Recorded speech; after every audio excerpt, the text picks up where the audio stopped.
be it resolved that this August Assembly should actually consider and adopt the motion for the government to amend the 1997 Constitution and provide a quota system for women to take part in leadership and also governance. Thank you. Thank you, Honourable Member. You might continue to state the reasons for this. Thank you so much, Honourable Speaker. Looking at Africa, the Gambia to be precise, and how women are perceived in our societies, in our communities, and also at national level. We understand women face, they are mostly discriminated in societies, and this affects their daily lives and activities. And these discriminations are not only socially constructed gender roles, but it has gone beyond that. It has actually limit their participation, their contribution towards decision that actually concerns them.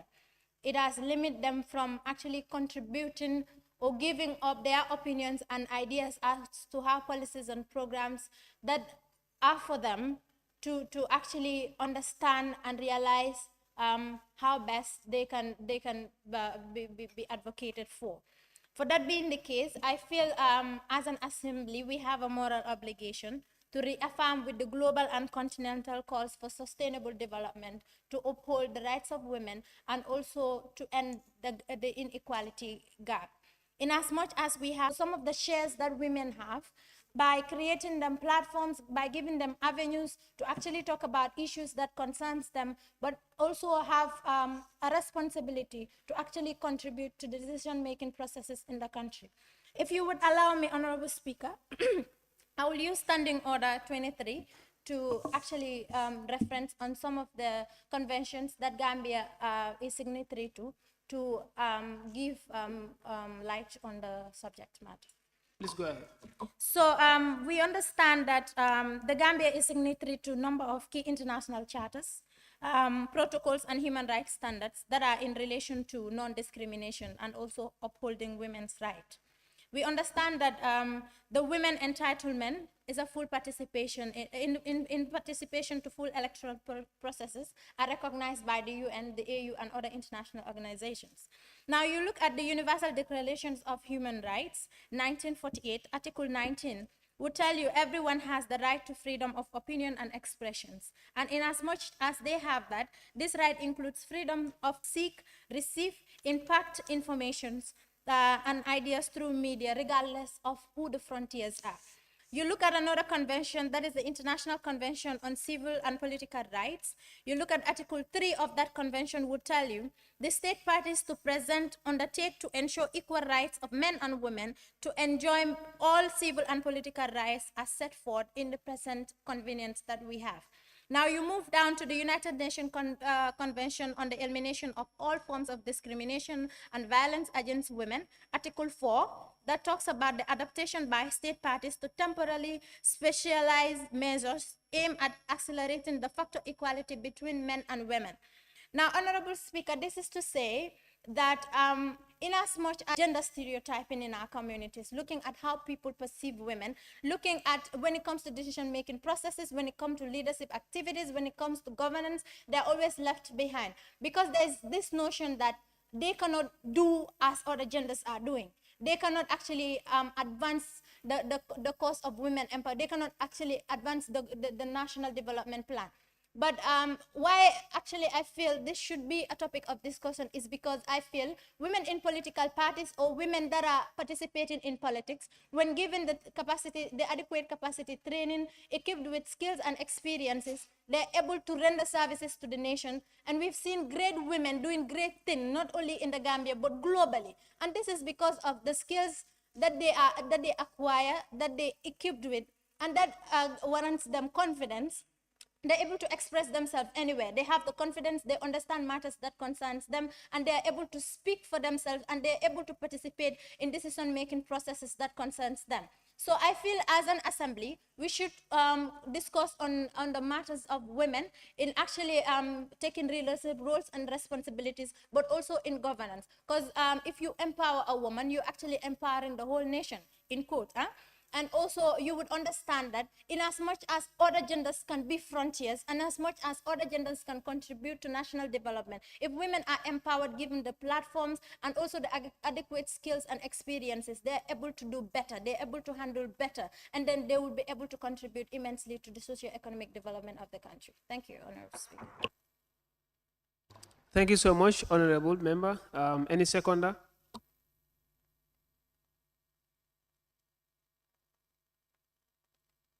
Honorable Member for Central Baribu. Yes, good morning. Good afternoon, Honorable Speaker. Thank you for giving me the floor.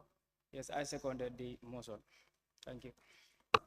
I now put the question. It has been moved and seconded that this August Parliament do consider another government to amend the 1997 Constitution and provide a quota system that will enhance women participation in leadership and governance in the Gambia.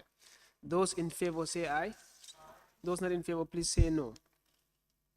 The ayes have it. Honorable members, at this juncture, I would now open the floor for debates. Any honorable member who wants to contribute to the debate can do so by raising their tax to be called upon. Point of observation. Yes, honorable member. Thank you. Even though you have rejected my points earlier on, I want to suggest time be allocated for this discussion, because since we didn't allocate time and the past motion, I have sleepless night. I have gathered ideas to come and express on those one with fact, but you rejected me. I don't know whether it was a premeditated thing. You saw me, and then your clerk also saw me, but all of you decided to reject me. And then that area, I was very much passionate to discuss about that one, and then you rejected me. So for this other one, let's allocate time. Thank you. Thank you so much, honorable member. Be rest assured that you were not rejected. It's because of the number of tasks that were up. So, and it was time to actually suspend the session. However, we would take note of the suggestion. So if the honorable members would agree to this, we will allocate a maximum of 5 minutes to each honorable member for deliberation on this matter. Those in favor say aye. Those not in favor say no. So the ayes have it.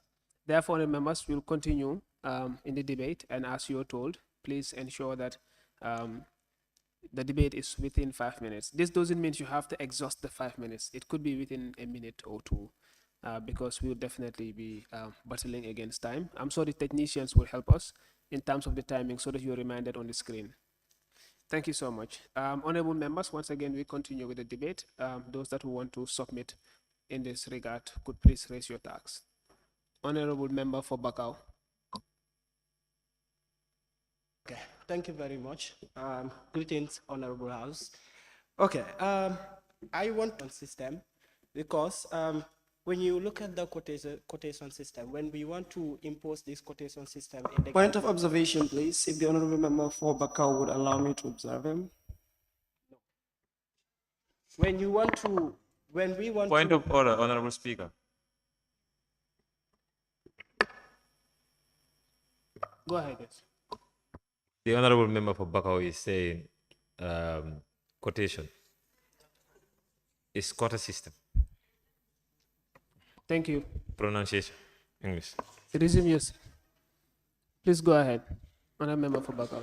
Okay, so when we want to bring in this quota system into our system, the Gambian system, I feel like it's going to bring what we call inefficiency. Let's look at the percentage of women and the percentage of men in our society. When you look at it, we have more women in our society than men. And then if you look at the chance or the possibilities of women acquiring those positions, they are more if they really support each other and then they are really effective and then they shoot those positions. I don't think we really need to bring in any quota system that will support women.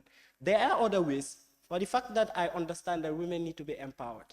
But then I don't believe that if we bring in this quota system, it's going to bring in any efficiency. It's rather going to bring in inefficiency. Because when we have this quota system, it's going to make women, in fact, we will have positions that will be vacant, and women will be looking at each other for who will be in that position. So I think we should use other ways of empowering women, like giving them the necessary skills that they need to be in those positions, empowering them with the financial resources that they need to be in those positions. But bringing in this quotation system, it's going to make women like, this position is for you, whether you like it or not, come and take those positions. Please go ahead, Honourable Member for Serekunda.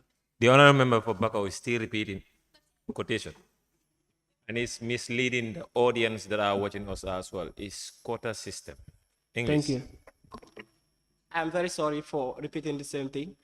Quota system. So what I am saying is bringing in this quota system, it's going to bring in laziness among young women or ladies. So I would say that let the Honorable House bring in other methods or ways that will empower young women to take these positions that we believe men are taking. I believe if they are empowered in resources and then all the materials that they need, we don't need to bring in this quota system to empower women. So I think you guys should change your mind. Let us work together and make sure that you have all the necessary materials that you need to acquire a position, not the quotation system. Thank you. Thank you, Honourable Member. Point of Yes, order. Honourable Member for Serekunda, I've heard it. Honourable It's like the Speaker, Honourable Member cannot do away with still quotation. repeating the quotation system. Quota system.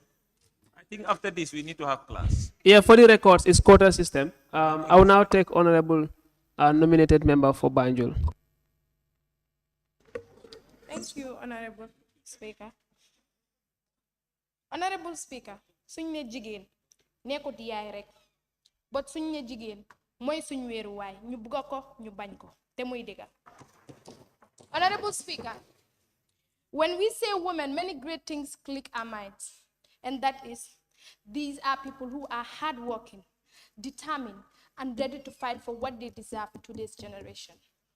Honorable Speaker, according to the Universal Declaration, Honorable Speaker, can you please allow me to make reference? Yeah, please go ahead. In the Universal Declaration of Human Rights in 1948, Article 19, which states that everyone in a country has the right to participate in government. Honorable Speaker, so why is it that women who are ready to take part in leadership are discouraged? Why is it that women who are ready to take part in leadership are not taken seriously? And why is it that women who are ready to take part in leadership are not voted for?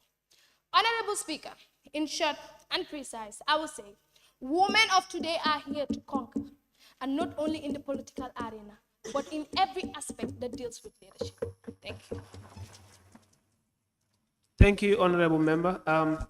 For the smooth running of procedure, those that will want to submit on this motion could kindly raise their tags for your names or constituency names to be recorded, and we could go accordingly.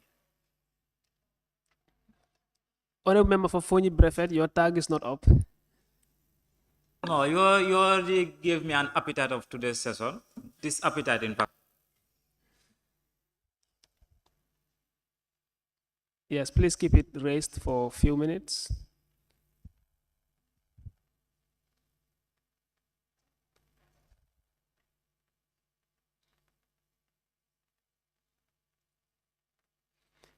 I am not sure how fast it will be, but please remain patient.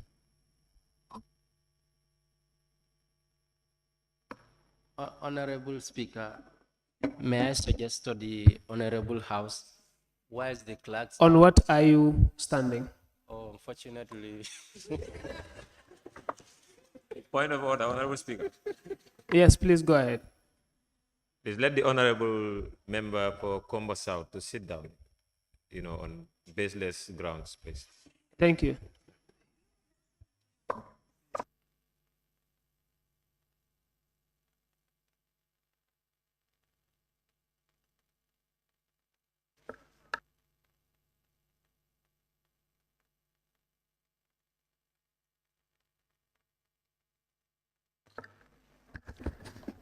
Honorable Speaker, I wish to rise on a point of order. Yes, please. Okay, I'm rising on point number 10, sub 2. Previously, in the previous discussion, the Honorable Speaker, in my own opinion, acted outside your responsibility as far as the standing orders are concerned, because the right Honorable Member for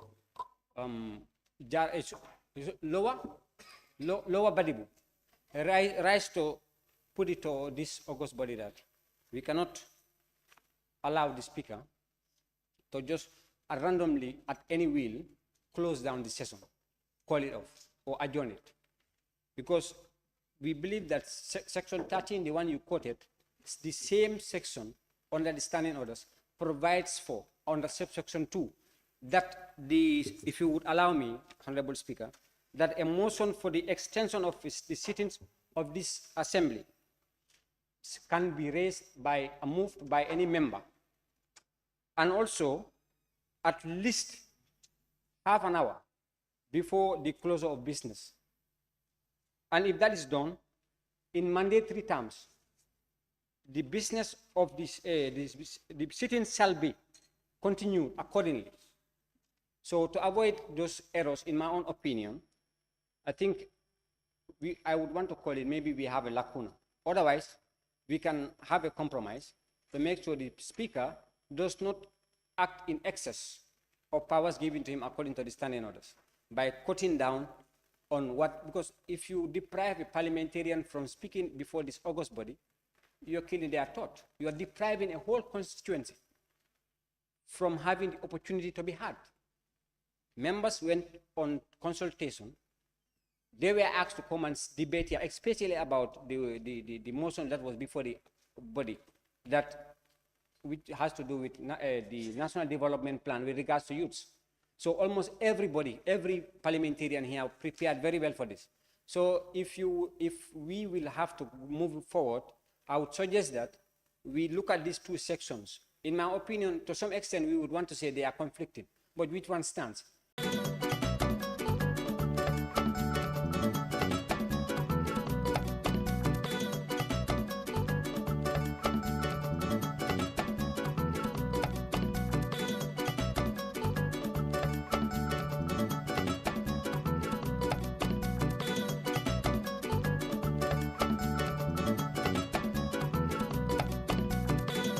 Of section 13, subsection 2, that when a parliamentarian moves a motion for us to extend, of course, there should be that opportunity accorded, especially that the law says that shall, which is in mandatory terms.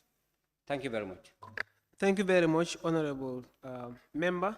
You're very right in terms of the content or the language of Standing Order 13 sub 2, that a member can extend or move a motion to extend the sittings 30 minutes before closure time.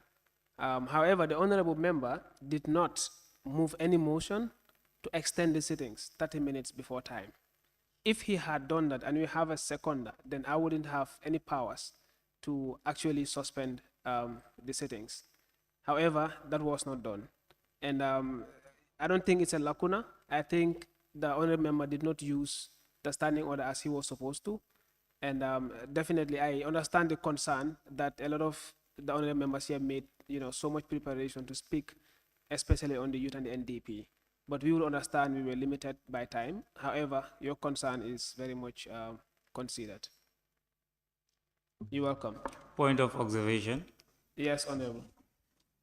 Yes, Honorable Speaker, I guess these 2 points are not that much the same. But what the Right Honorable Member for Lower Badegu raised on was 10 in the standing orders, subsection 2. That was what he Point of order, Honorable Speaker. Yes, Honorable Member. The Honorable Member for Fonyi Brefet is really deviating from the matter at hand. We are to discuss on this motion, not to discuss on what we have already discussed on. That has been suspended and you have made your rulings on that particular matter. So let us proceed. When matters come back in those regards, we can talk about it. Honestly, I've told you we don't come here today to joke. or to be quoting standing orders and this. Honorable member, I think you've raised Thank your you. point. We are on action. Okay, honorable members, I would want to appeal to this honorable house that we forge ahead with the debate. Like I said, your concerns are definitely considered. However, this is something we cannot go back to. As a result, we'll continue with the debate and possibly find a way of avoiding limitations as we ensure that everyone has equal rights to submit on issues that are of concern to young people. Honorable members, at this juncture, may I please call honorable member for Lower Badibu.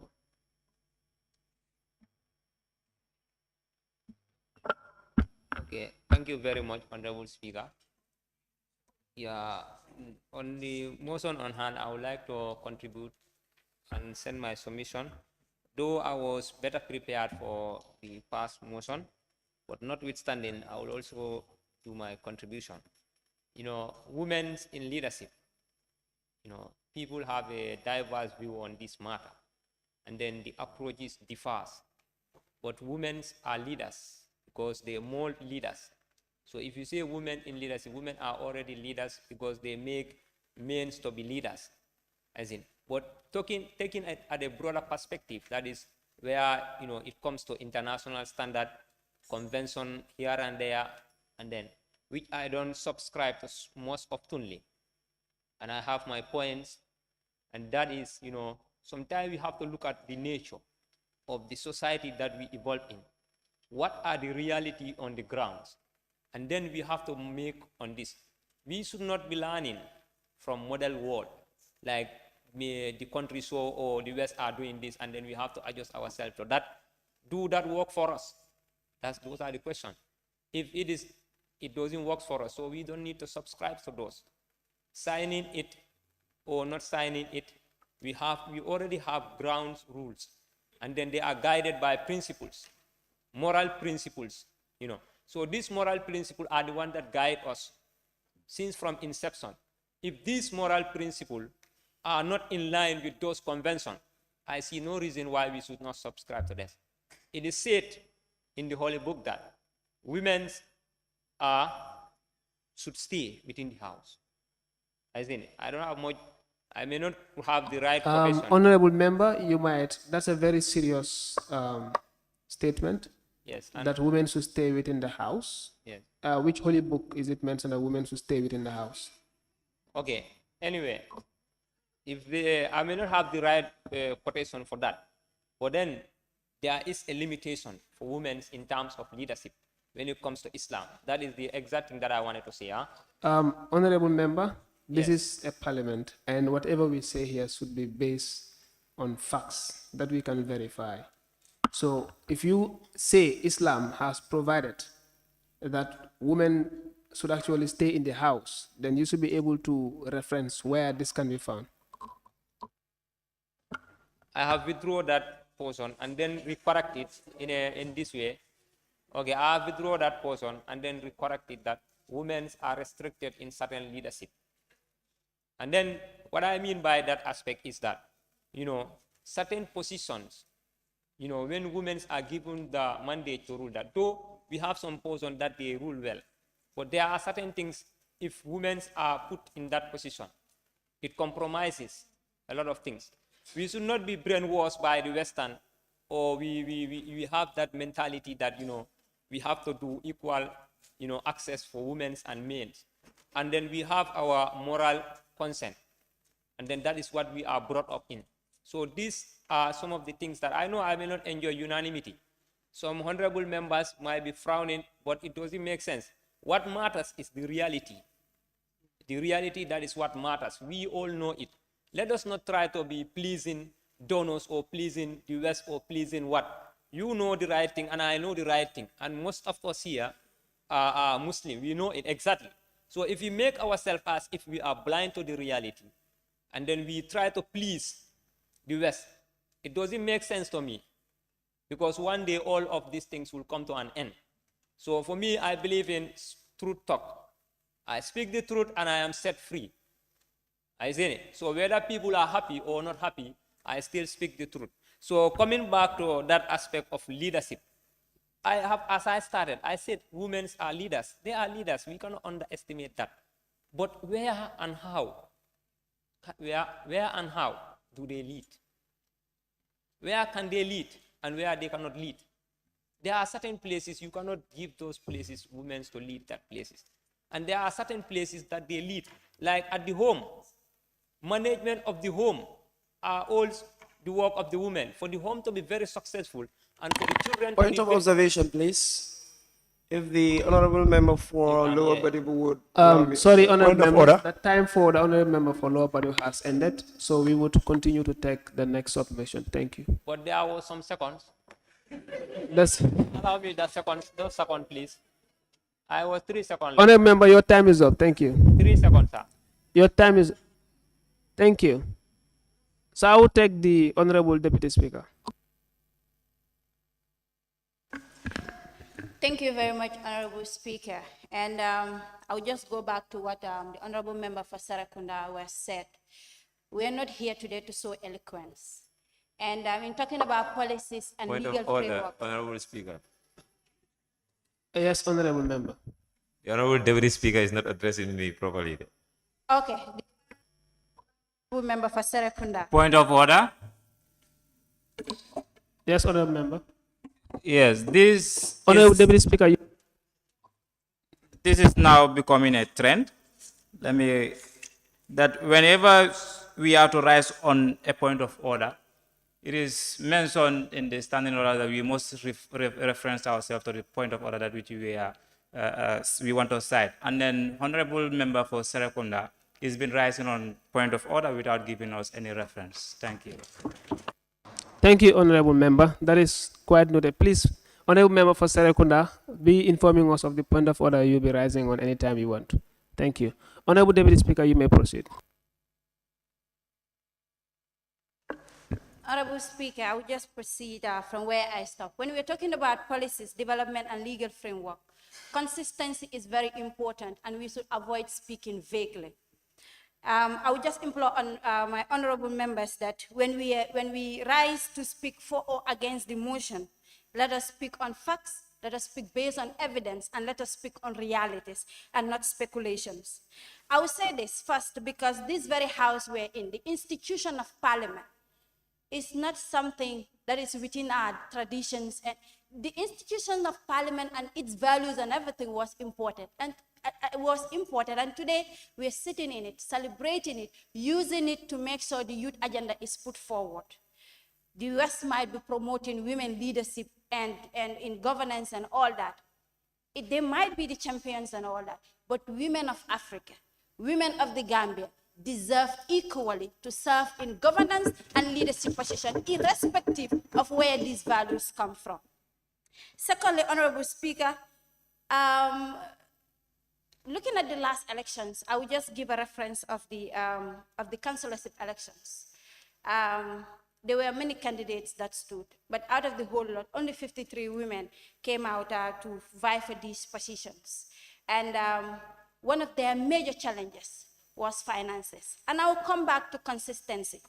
We cannot sit in this house and agree on a motion that young people should be made priority in the National Development Plan and also make a national priority. We all agreed on it. The motion passed smoothly and successfully. We form more than 60%. When health is provided for the country, who is it provided for if we are more than 60%? If education is provided for, who is it provided for if we are more than 60%? If infrastructure is provided for, who is it provided for if we are more than 60%? We are the biggest beneficiaries, but yet still we stand here and still request that we become a national priority. We should be consistent. Then we should not stand in this house and say that because women are 51% of the population, they should not demand for quota system. They should go and vie for positions like any other. We are putting behind all the challenges women are facing, being it financial, being it economic, being it social, and being it cultural. We all Point have of observation. Come on. Yes, I think, Honorable Speaker, if you will allow me, the challenges that women are facing are the same challenges that men are facing.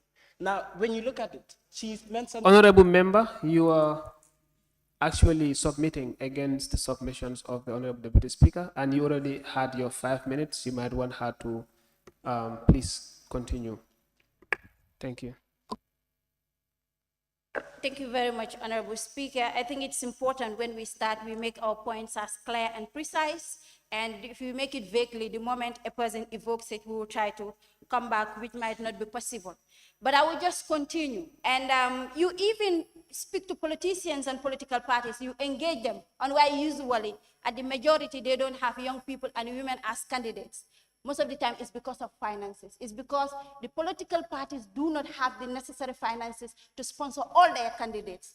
So they opt for the ones that can finance themselves and their campaigns. Women don't have access to resources, women don't have access to finances, and we are economically challenged. And I think it will be very dishonest of us if we stand here and say women face the same challenges as men in this country. We don't. We face bigger challenges in this country. We face bigger challenges when it comes to health. We face bigger challenges when it comes to education. Even on education, we are from homes.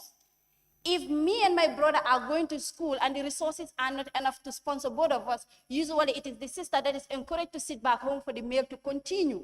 These are realities in our homes. So we're gonna come here and say men are facing the same challenges as women.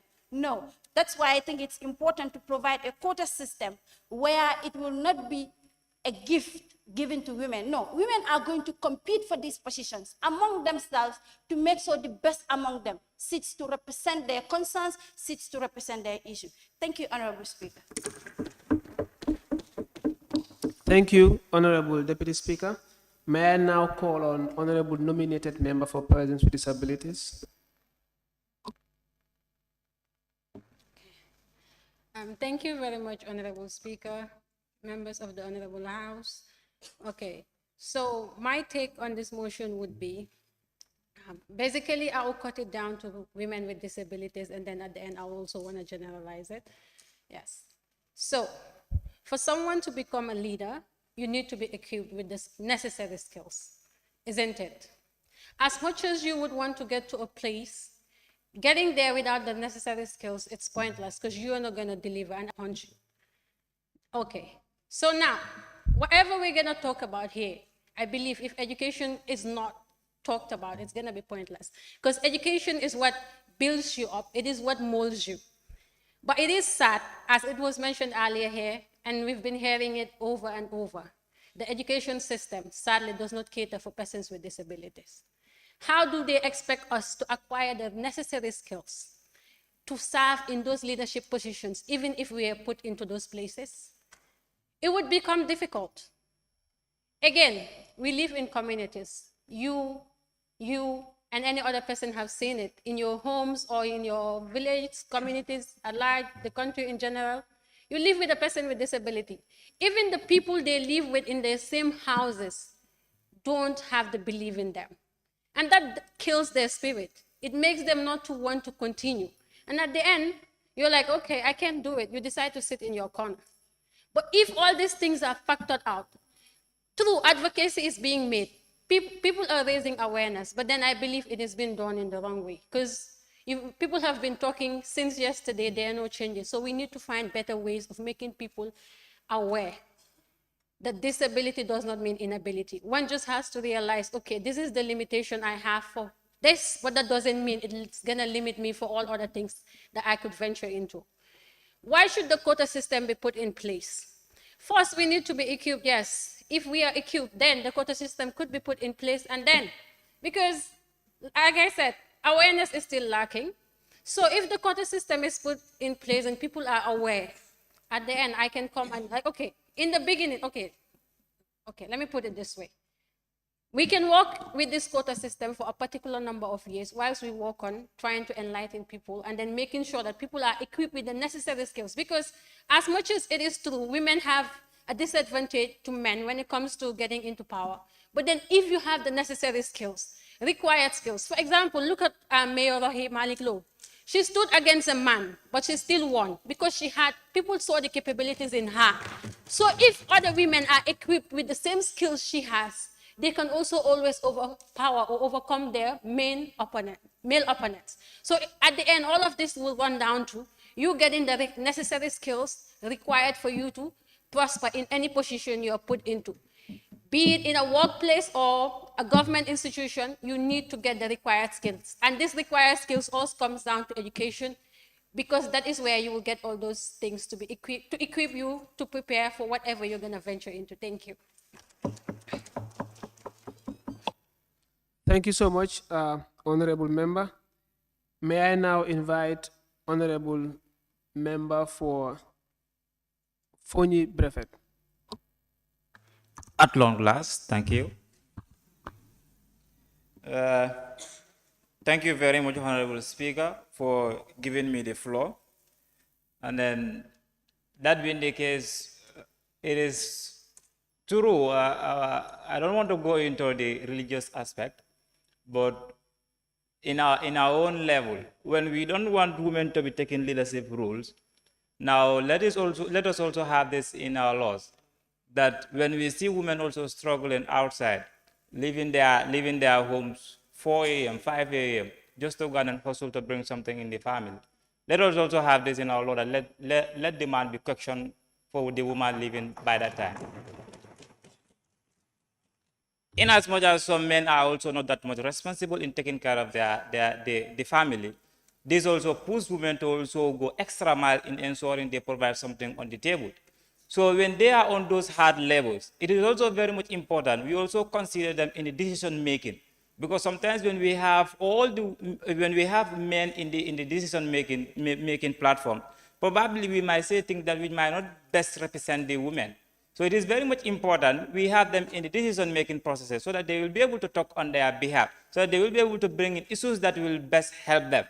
Now, when we check within our country here, we have women that which we can always keep praising because they are exemplary leaders. Let's say, for instance, let me not be biased. Let me start with my own honorable member who is doing very well. And then just recently, he just from sponsoring our Super Cup final. And we didn't even expect her. We were just there and we saw the cash prize. So she is also doing very well. You also check on Tumanja, you also check on this guy, the then nominated member, Yakuma Jeda. You also check on Fatim Baji when she was minister. You also check on other women that not only within the Gambia, even outside the Gambia too. So it is very much important for us to start recognizing the effort of these women. And then also sometimes when they are also put in the decision-making body, sometimes they have more impact than the male counterpart. And we are having this because they are always vulnerable when they have to challenge with men, with male. So that being the case, we're supposed to have a quota system. And then also, when we have this system also, it should also compel the political parties to also have this within their political structure. But let's say, for instance, when we have it only at the national level. Now, when the political parties are not having this within their political party structures, now it will be very much difficult for us to have female candidates who might want to vie in for position of presidency. And it might also be very much difficult for us to have female candidates that might also want to vie in for our position. But when political parties also are compelled to have this in their party laws or rules and regulations, then that will also help a lot in the representation of women. Thank you. Thank you so much, Honorable Member. May I now call on Honorable Member for Central Badibu? Thank you very much, Honorable Speaker, for giving me the floor once again. Yes, I will start with the consultation at our district level. During the consultation, we realized that the females were left behind at our area. Like in Central Badibu, we have a female third division team that is constrained with finance. The team cannot move further simply because of finance.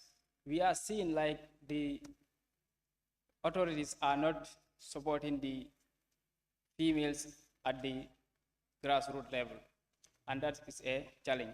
And if the female are supported in the area of sport, they will be able to do well. And if they are participating in sport, and many people are seeing the inspiration from the participation, they will have the opportunity to showcase their talents. And in that, as they are moving and interacting, that will give them opportunities to be able to vie for these positions that we are talking about. And if they are not violating the positions that are available, for the authorities to support them will be very difficult.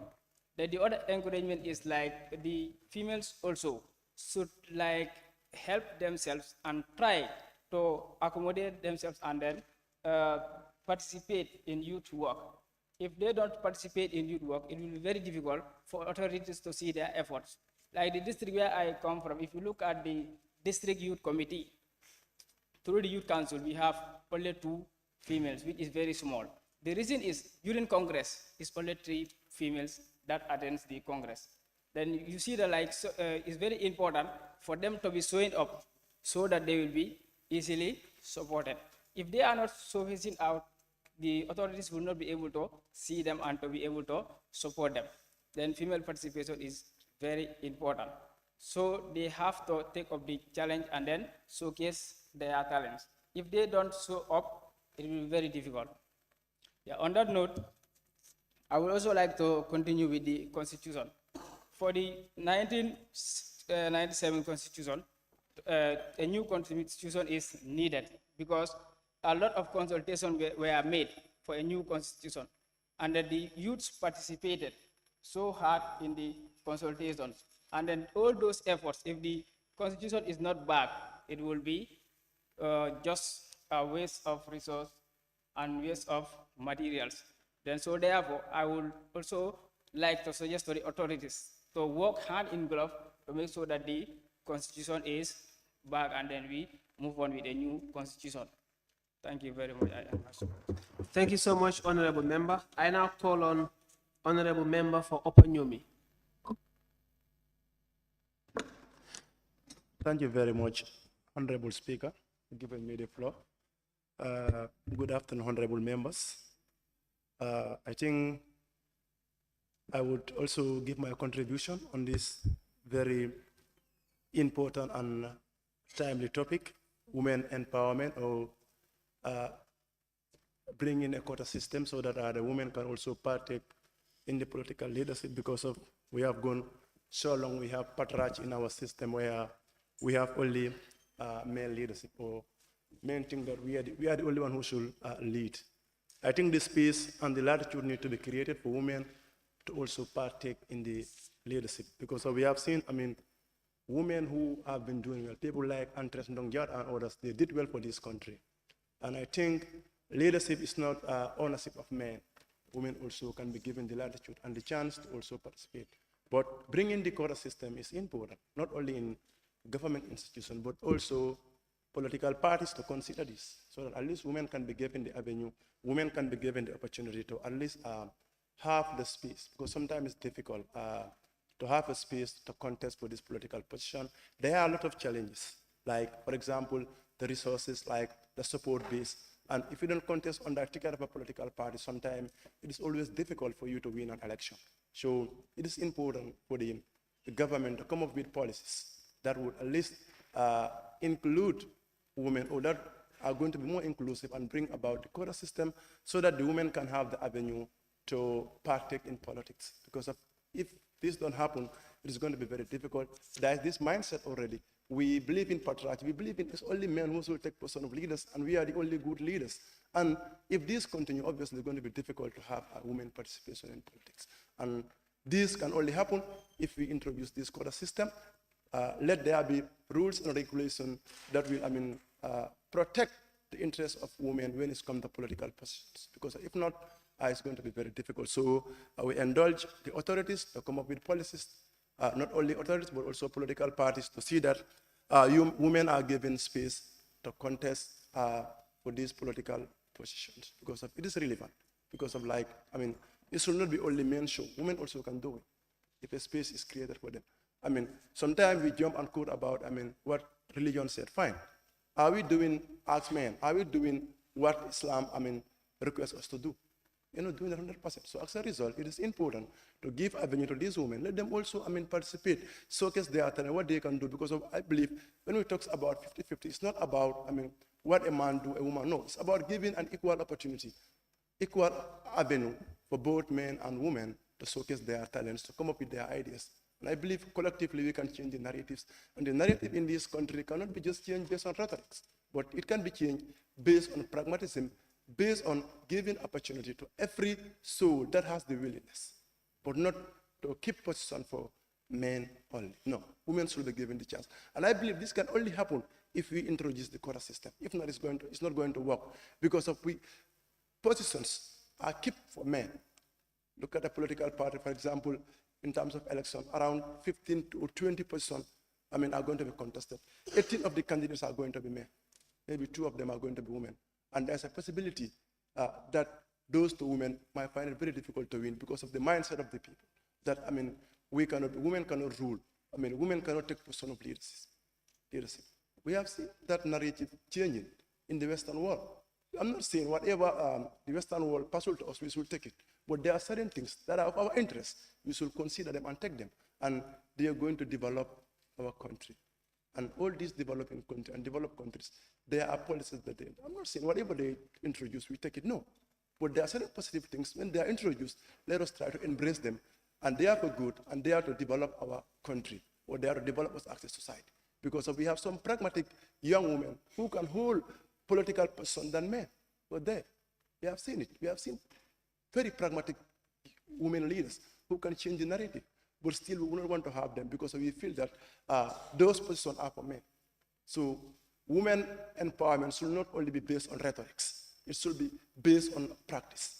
It should be based on actions. We should mean our words. Not that we want to empower women while we don't want to give them, leadership position. We don't want to support them in their leadership. It's going to be very difficult for women to change the narrative if they are not supported and the avenue is not given to them. Thank you. Thank you so much, Honorable Member. I now call on Honorable Member for Banjul South.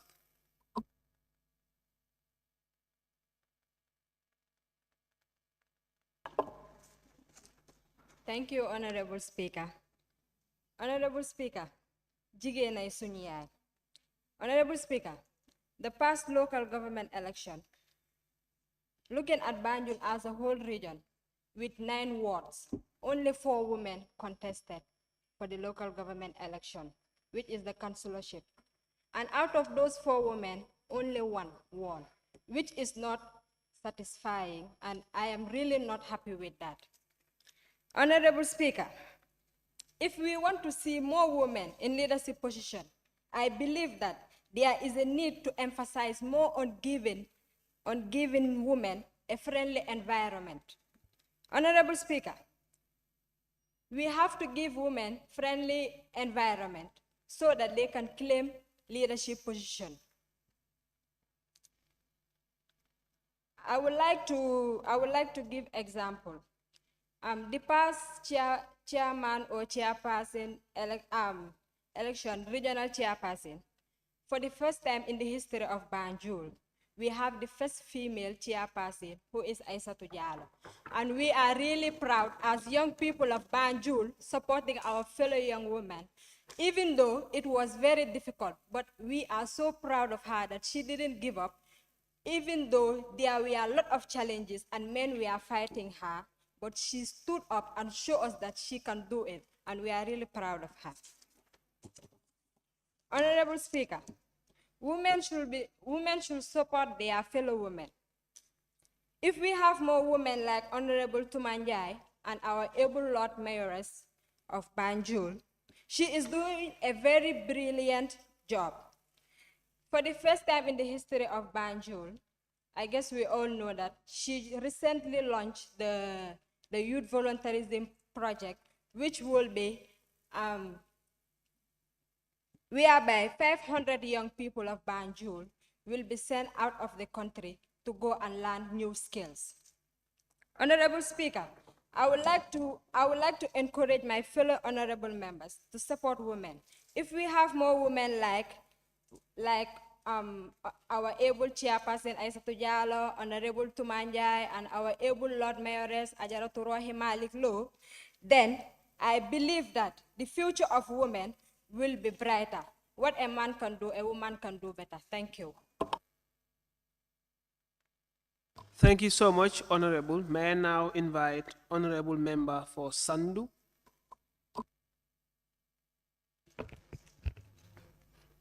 Thank you very much, Mr. Speaker.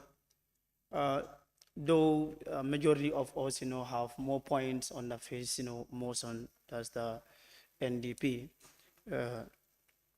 But with regards to this motion, I think we need to, get back to the grassroots and do more of sensitization and counseling based on the empowerment of women and in the leadership.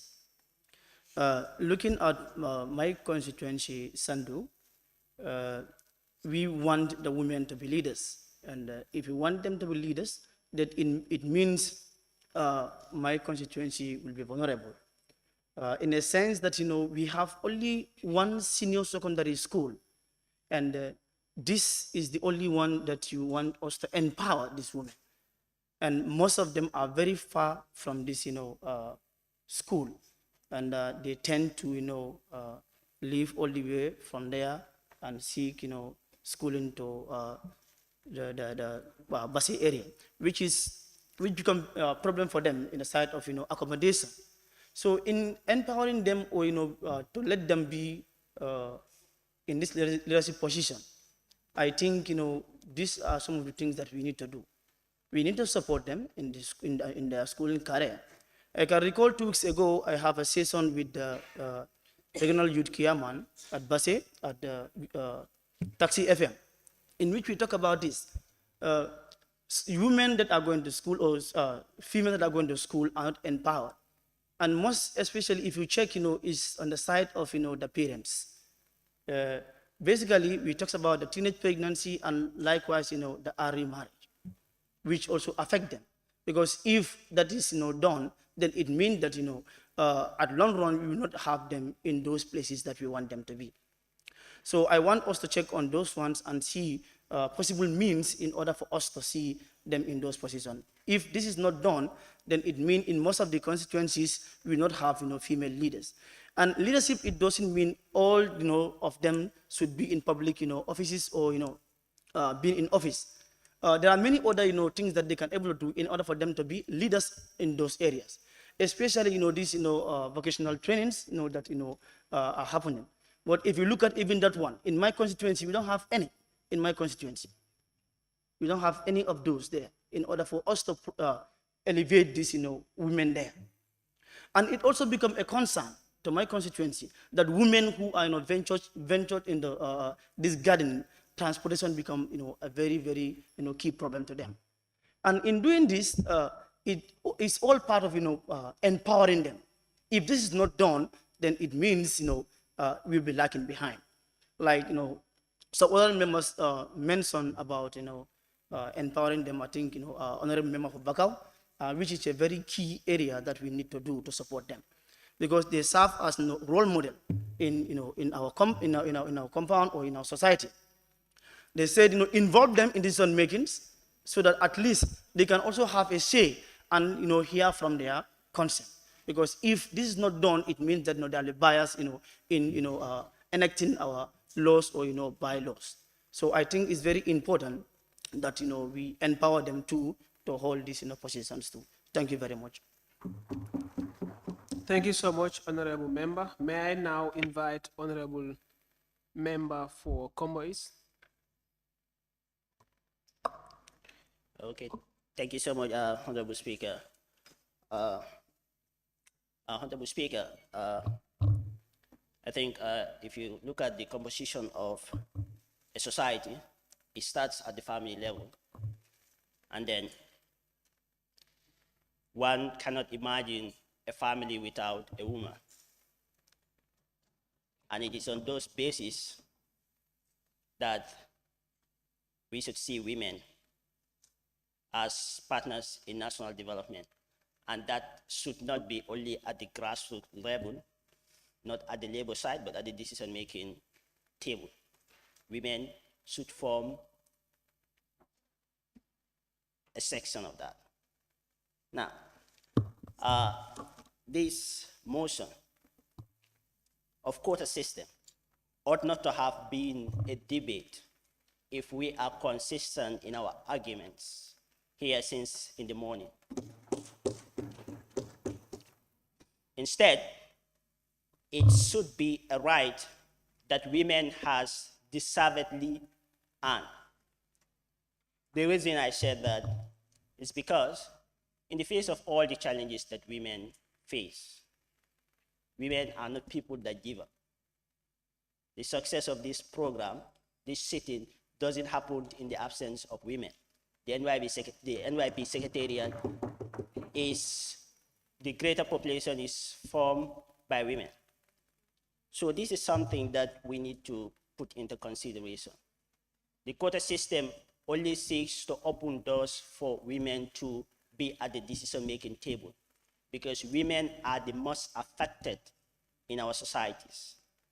They are so challenged from economic, from social, traditional practices, and all that. So this makes it so difficult for them.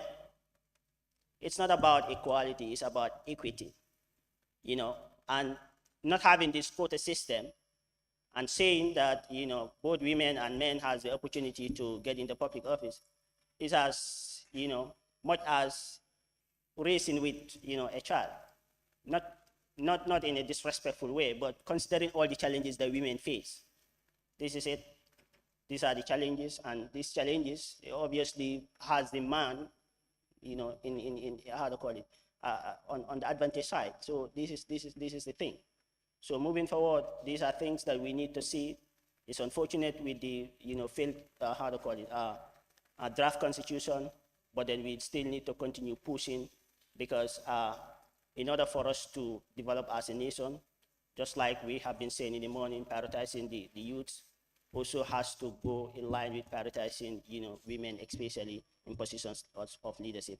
So I need not to mention the successes of women that we have had recently. Other honorable members have already dilated on that. Is for me, I'm a firm believer that somebody that excelled in all those, despite all these challenges, if the person is taken at the forefront, I see no reason why the person would not deliver as expected. Thank you so much. Thank you so much, Honorable Member. May I now call on Honorable Member for Joshua? Point of order, please, before she come in. Yes, Honorable Member. Yes, sorry, Honorable Member for Joshua. I'm not pointing order at you, but rather to the August Assembly. I want to suggest you confirm from the clerk if we are having many on the queue that should also deliberate on the point. Point of order, Honorable Speaker.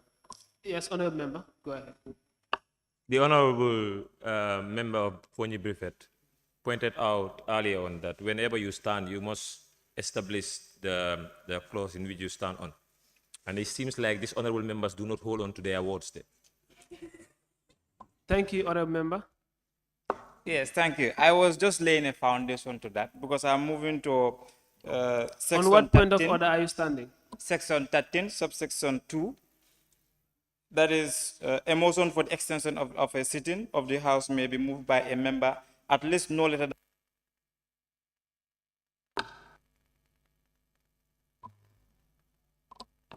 Please go ahead. Please go ahead.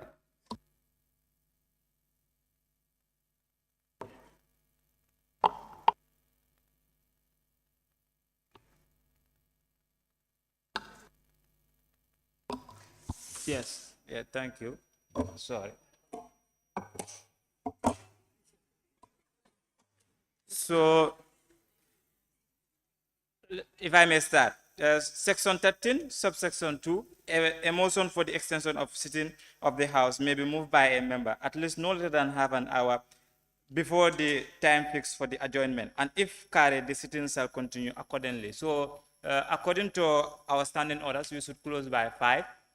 And then looking at the time, we have 5 minutes for the half an hour mentioned in the standing order. So I want to suggest if we have many in the list, we sit beyond 5. Thank you. Thank you, Honorable Member. That's a good point to note. Therefore, Honorable Members, I might call upon any Honorable Member to move the motion for the extension of the time towards the exhaustion of the names that we have on the list, and if seconded, we would therefore pay heed.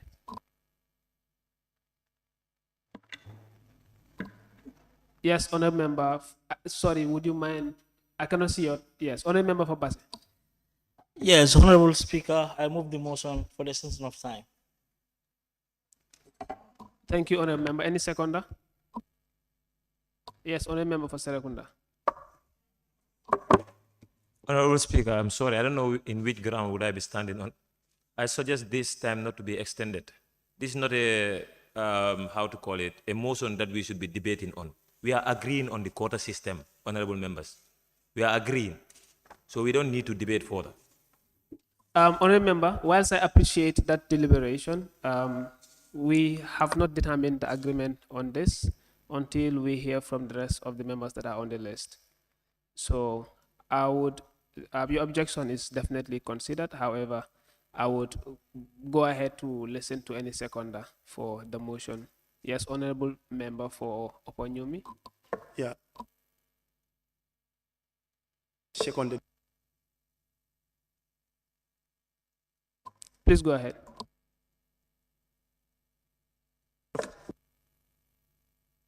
Okay. Thank you so much. Let me please bring a notice to this honorable house that this extension applies exactly to the list that we have here in terms of those that would deliver. It wouldn't mean we'll be here till midnight, right? Thank you so much, Honorable. So I'll just move on to the next honorable member. Honorable Member for just one, please proceed. Thank you, Honorable Speaker. Well, I think the reason why there are lesser women participating in leadership and governance in the Gambia is because of the socially built barriers and the mindset people have towards women, that they belong in the kitchens, that they have to take care of the households, take care of the children, and that they should not lead men. And these mindsets have to change, because women are capable, despite the fact that we are the most vulnerable sect in the society, does not mean that we are not capable as men. We are even more capable than some men. And we have seen a lot of positions that a man has been in control of for a long period of time, and a woman that came in for a short period of time makes huge positive difference compared to that of the man. Women of this country are so equipped and capable. Providing this quota system will only ease and enhance women's participation in leadership and governance. This is not something that we have to debate about. Gender equity is something that has to happen. We have to promote gender equity. This quota system should be provided, and women, that will enhance women participation in leadership and governance. Thank you. Thank you so much, Honorable Member. Honorable Member for Brikama North. Thank you so much, Honorable Speaker. I just want to say a little about the importance of women in our societies, given the fact that everybody has been groomed and been brought up by a woman to begin with. Nobody has just fallen from the skies. You came through a woman, and the person brought you up in the best ways that they can. Because if not, we wouldn't have been here, most of us, at least. But sometimes I am confused by the feminists. They confused you. They will tell you 50-50, and the next minute they will tell you, we need this person to be kept for the women. That confuses me a lot. If the two sides of the coin are equal, why would you need to keep a portion for the other side? Because if you do that, you must also contemporaneously remember that you are being unjust to the other side of the system. To bring this home, what I'm saying is, if women and men are equal, which is right, you can argue, they're equal. We're all human beings. At the end of the day, some would say women can do more, some would say men can do more. That means we are equal. But why would we now need to have 15%, for example, for the women, to be kept for the women, and not do the same for the men? That's quite injustice. I'm not sure that is supposed to happen. So, like, I'm so happy that Honorable Anja has to mention that point. Few things are of quality here. The person's education, the person's capabilities. Just like Honorable Wood mentioned, would refer to Honorable Aissatou of Banjul, because she has the essence, she has that thing in her, she was able to defeat men in competition. So I believe all the women that are capable, that have proven beyond reasonable doubts to the people that I can do this, they are going to do them they are going to vote for them. You do not need any quota system. Prove yourself and you be there. Thank you. Thank you so much, Honorable Member. May I now call on Honorable Member for Serekunda West? Thank you, Honorable Speaker. We said women are the embodiment of peace. So therefore, we should be given the right, we should be given the encouragement to face the people. I will take an example, like, how do you expect a woman that is suffocating at home, like the motivation lacks at home? This is where the problem starts. Because the people that we are living with are not supporting women. If you have a man that has the mindset that women should always be at home, women should always be at the kitchen, therefore, how do you think that woman will have the capability or the zeal to stand in public to take up leadership positions? So therefore, we normally said, like every successful man, there is a woman, but I can say every emotional stress of a woman, there's some men that are involved. So therefore, as a youth parliamentarian, we should try and advocate for women, especially the people that we're living with. Let us advocate our parents. Let them equipment start at home. That's where we can start. Like if you're not helped at home, if you're not nurtured to be strong enough to face the public, if you go out, you will not be able to do anything. And we're the one training the young ones, and whatever that we feel is right, that's what we train our young ones. That's why women should be well equipped. So at the same time, as a parliamentarian, we should help women to know their SWOT analysis. What are their weaknesses? What are their strengths? What are their opportunities and threats? If they know this thing, women can take up leadership position. It's not about only leadership position, even at home. When decision making is coming, like if a man wants to be successful, any business that you are about to do, if you include a woman, it will be successful. But the problem is that we decide things on our own without putting women in picture. So especially when it comes to like decision making, when it comes to housing, like inheritance, you will see to it the women are considered even less. And we are pushed to accept that it is culture. Women should have less, women should be controlled. That means even men that are saying that women should be empowered are just saying it by word, but they're not doing it at home. And this is exactly what we need to stand. We need the support of men to go out because we are married to them. You understand? So if your husband or your family member is not giving you the chance to showcase your talent, you will still be dormant. Thank you. Thank you so much, Honorable Member. I now call on Honorable Member for Lower Fuladu West. Thank you very much, Honorable Speaker, for giving me the floor to discuss on this a very relevant subject of discussion. My own contribution to the topic is that it's quite close to what Honorable Member for Brikama North, Honorable Ghazali mentioned. It's quite easy to say the gender measurement is 50-50.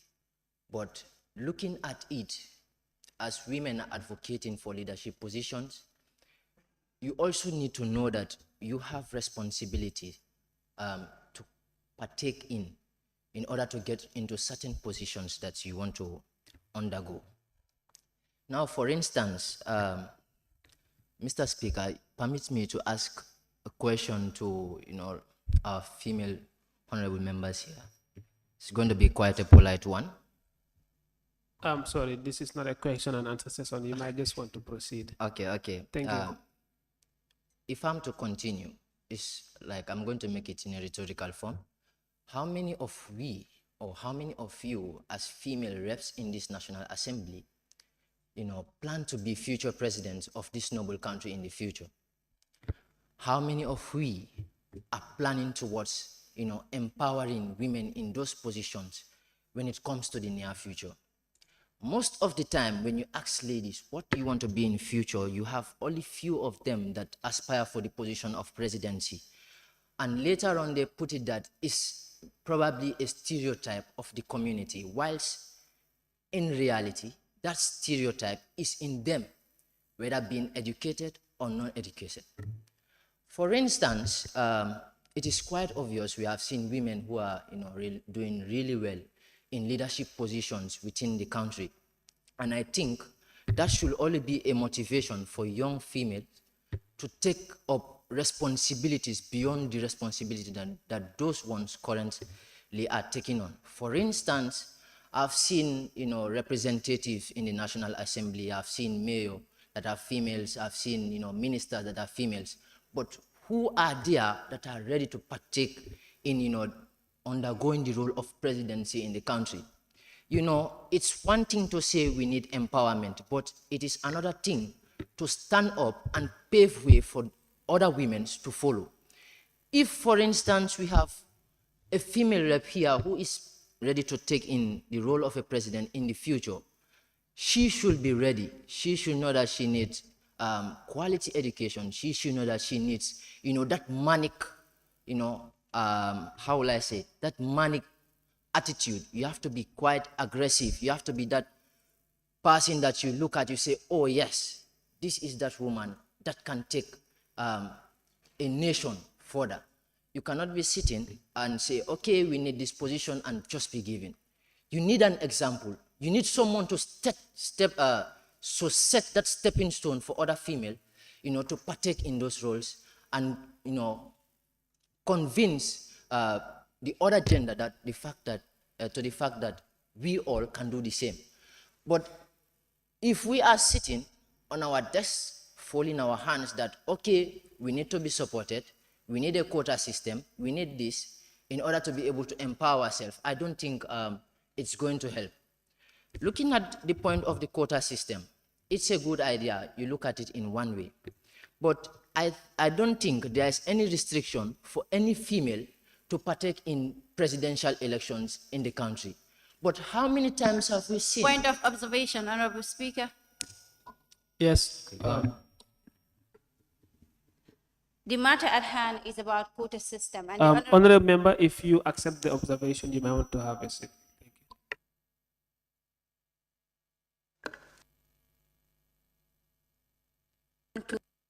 Who wants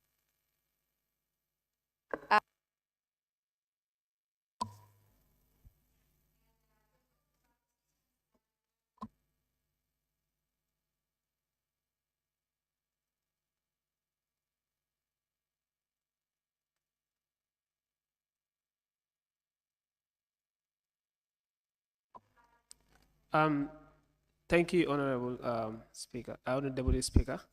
I think you've made your clarification, so we may not want you to make a new submission. Yes. Thank you, Honorable, Honorable you have Speaker. 45 seconds. Thank you, Honorable Speaker. But I would like to also put the House to notice that the House of Presidency is also a leadership position.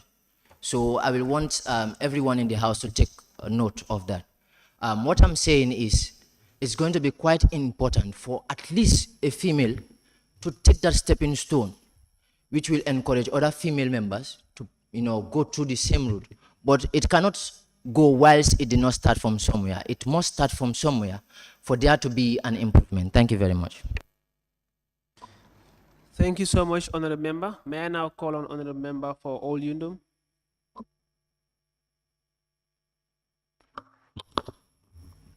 Thank you very much, Honorable Speaker.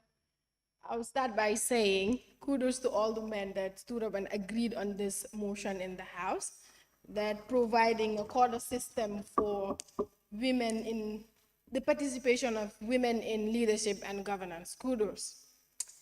But to address or enhance women's participation in leadership and governance, we need to look at the grassroots level.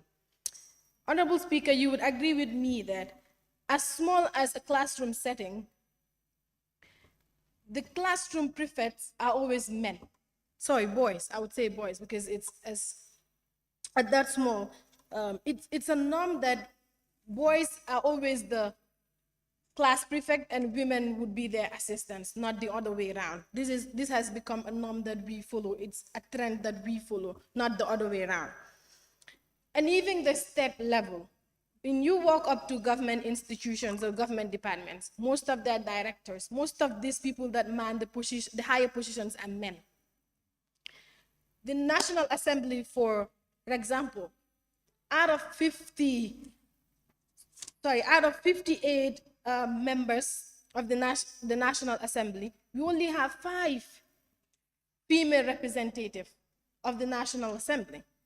And before going further, I would commend the National Youth Parliament for having a lot of women leaders as National Youth Parliament. This is one of which we have more women, and we want to see this coming up in other institutions like this.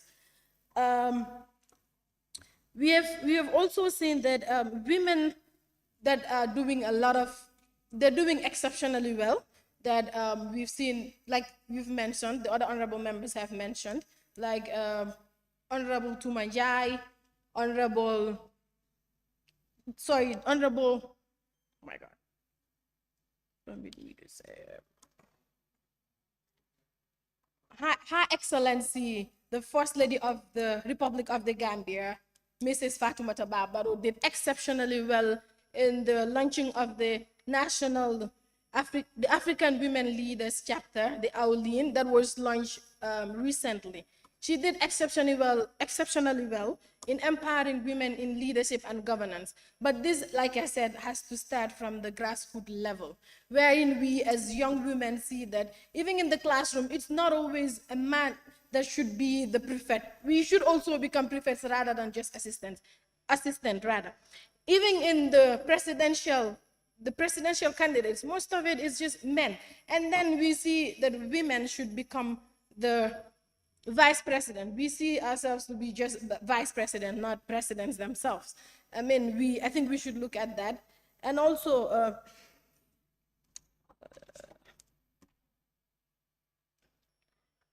another key issue is whenever women try for these leadership positions, we see people that would come out and then against it on religion base. That is just an excuse. I mean, we don't have facts when it comes to religion, a religious fact that would say that women are restricted to become leaders of the society or communities. Thank you, Honorable. Point of observation. Thank you, Honorable Member. If Honorable can allow me to yes, first. Yes, Honorable. Exactly.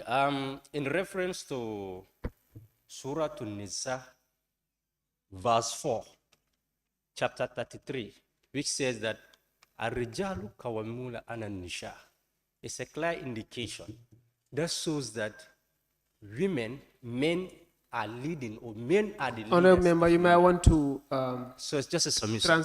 You might want to translate that verse because, as you may know, the official language of our hearing is English. Exactly. Local language. I've already booked that verse, so long as I know this is a very important discussion.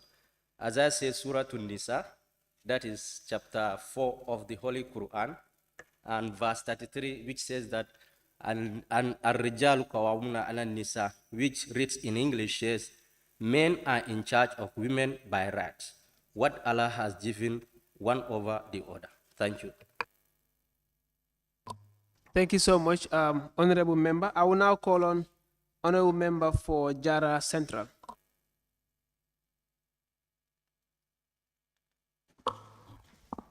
Assalamu alaikum warahmatullah. Okay. Thank you, Honorable Speaker, for giving me the floor.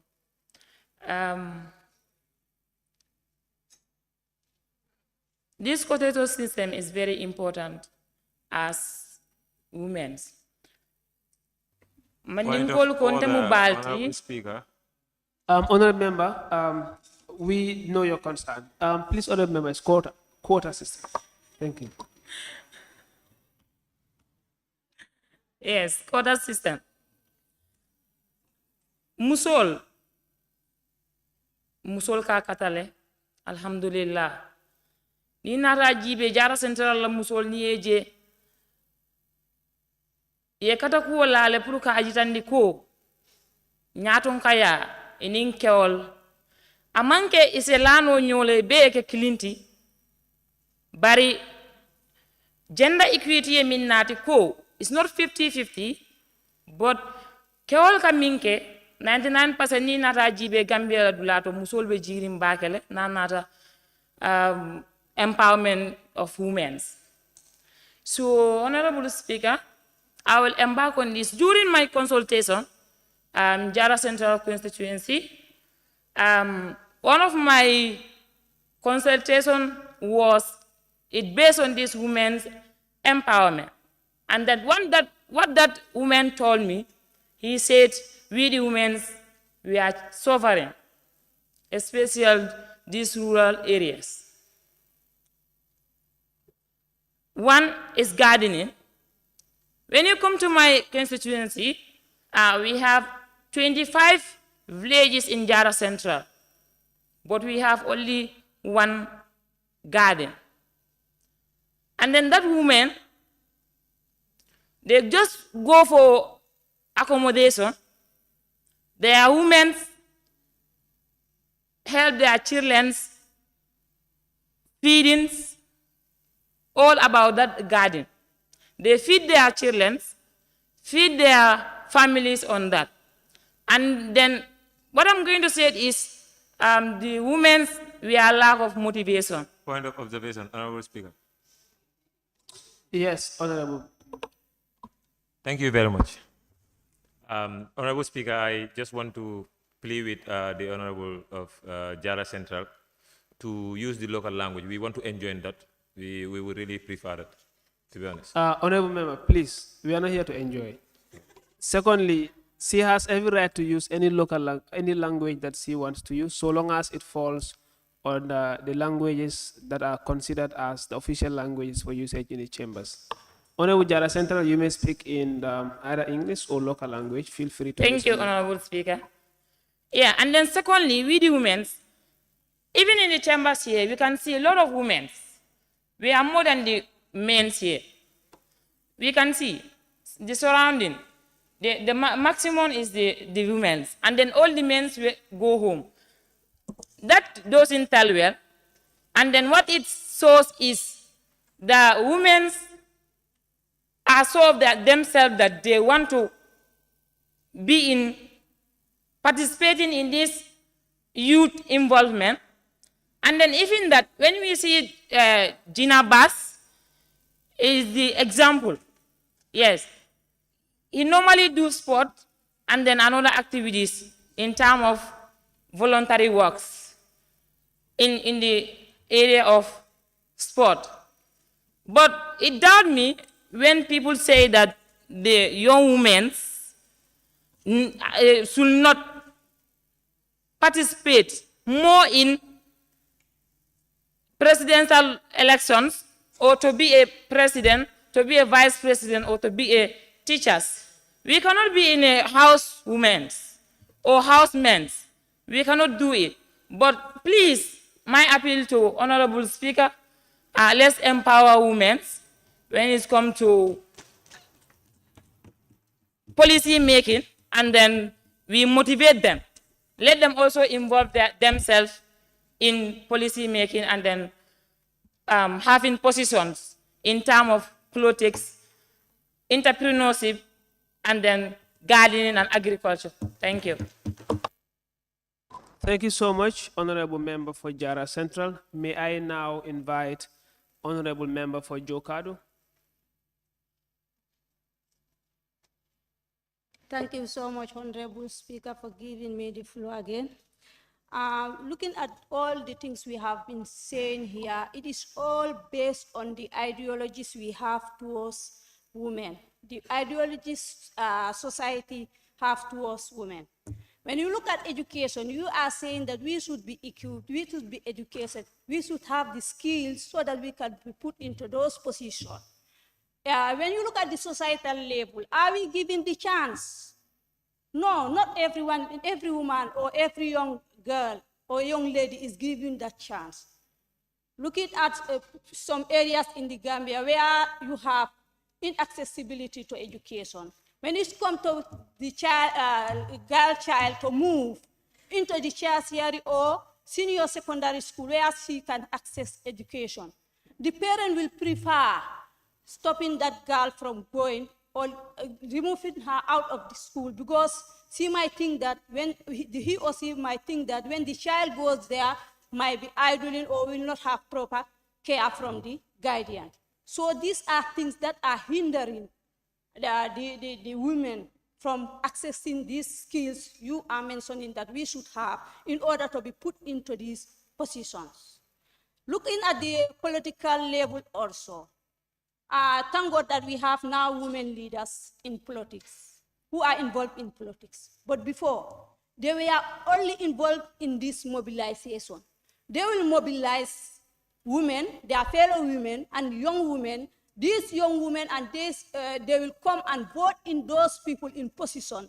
And at the end of the day, those people will be in those positions and will forget about these women. So therefore, we need to be empowered. The empowerment needs to start at the societal level. We need to change our ideologies towards women that they cannot do. They are only good in the kitchen. That's a big mistake. If we are empowered, we are very good. We have very talented women. We have very good women who can stand for this in this position and make so many positive impacts. Thank you so much. Thank you so much, Honorable Member for Jokadu. May I now invite Honorable Member for Ilyasa.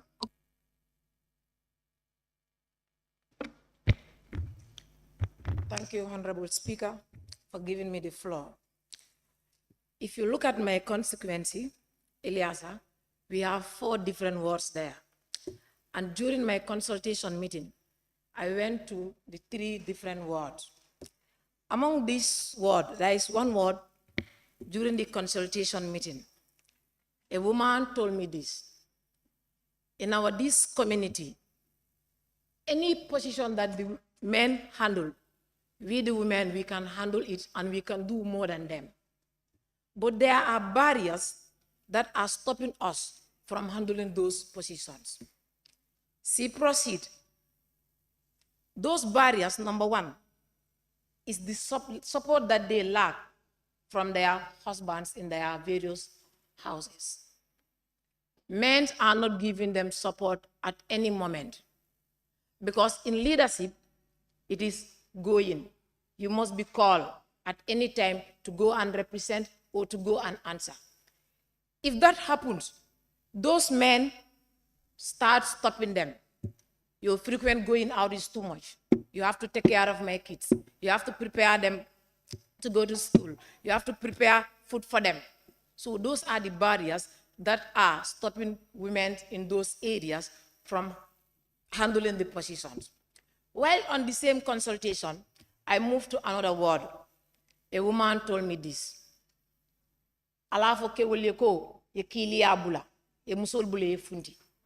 It's from the mouth of a woman who told me this, seriously. He said, in this ward, we're supposed to have a female that is representing us in our lawmaking process, like these local sefus, Kiti Kuntudula. Musolko, they should have a representative in that Kiti Kuntudula. So let men stop jealousy. Let them allow them to be going and coming.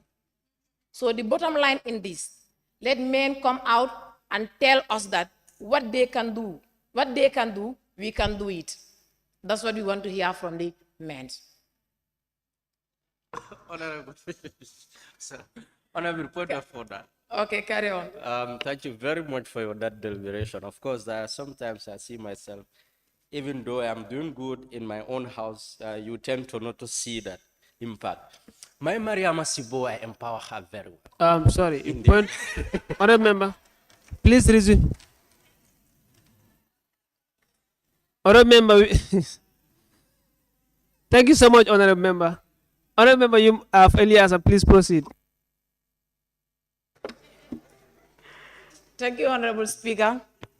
Honorable Manjang, I know that very well. You empower Cebu, yes. Okay. In that area, women are ready to handle any position that is given to them, to be frank. It's from their mouth. When we get to discussion, when we get to this point of discussion, they are the very one who talk to me, not from other person or from any other. It's from their mouth. They say they are ready to handle any position that is given to them. But the support is not from their husbands. The support is not from their husbands. So therefore, let men come out and give us a maximum support, please. I stop here for the meantime. Thank you so much, honorable member. For those men that are here and are married and are speaking against women empowerment, please, when you go home, we are not there, just to tell you. So we'll move straight to call on honorable member for Combo South. Thank you so much, Honorable Speaker, for the opportunity. Of course, we are all in this together. I still affirm my stand on the provision of chapter 4, verse 33, which I've already mentioned earlier. And equally, I just want to take this opportunity to connect dots in terms of the progress that has already been made, and again, more effort needs to be done. If you looked around, you realize that in those days, girl child has been limited to go through conventional school system. As a result, most of them found themselves disadvantaged to competently come out and vie for some of these representative seats. So, but over the years, we have seen that has improved. If you go to schools now, you realize that basically, even looking at the observation, you see to read that girl childs are coming, even performance-wise as well. So I think things with time, naturally, things will definitely change for the fact that results is coming out. So from education now, it seems to be we are not very bothered, and even though we have some exceptional, but in whatever the case may be, we can see there are good enrollment in terms of female child. So that's a very good empowerment, to empower them with educational skills, the right tools to express themselves, to put it to men that yes, we can also do it. So I think still now, I have this liberal mind that prove yourselves. Prove yourself for the fact that most of you have a very good submission about successful leaders who were doing very good in their spheres. So honorable members, let's prove ourselves. Even some of us here are nominated members from a whole region. But sometimes you realize that if you come to Combo for educational facility, accessing educational facility, so the people that you are representing back home, you find it difficult to connect with them. So sometimes it has to start with our own self. Let's try to bridge that gap. Saying like, Mbalu Koma bi Mbalu Koma Sama. You have to try and remove that mentality. Prove to them that even during parliamentary sittings like this, you don't see how I deliver on issues. So some of these things will definitely convince them, have intergenerational dialogue over these things. You prove to them that yes, you gave us that opportunity to go to an institution to improve ourselves. So it's time for you to give us that chance for us to improve those kinds. But you see, Tori, that when some of us have this opportunity to move from that rural environment or whatever, then you find it difficult to reconnect yourself again. Maybe sometimes if you even come to Combo, you entirely based, unless Honorable maybe... member, thank you so much. Your time is up. Oh, Honorable. Thank you. Okay, thank you so much. Thank you so much. Honorable member for Basse. Alhamdulillah Rabbil Alameen. It's long overdue, Honorable Speaker, for me to speak here. Since the first motion, I was trying to speak to deliver some messages that come from my constituency consultation. Honorable Speaker, is very important. One thing that have emanated from my constituency consultations have reflected here. One thing they have recommended that there is many misconceptions around women leadership. They said that they need a lot of sensitization and also intergenerational dialogue for people to understand the role of women in our society, because many young men did not know that, so they are suffering. And also on this quota system, honorable members of this house, I think we need to understand about the women leadership. This quota system is not a threat. This quota system is here to provide solution to the problems of our sisters, of our mothers, and our society. So it's not seen as a threat. As popular saying goes, we are all saying it, right? We are all saying it. But when it comes to the real fact, we are not in this woman. We are not doing it.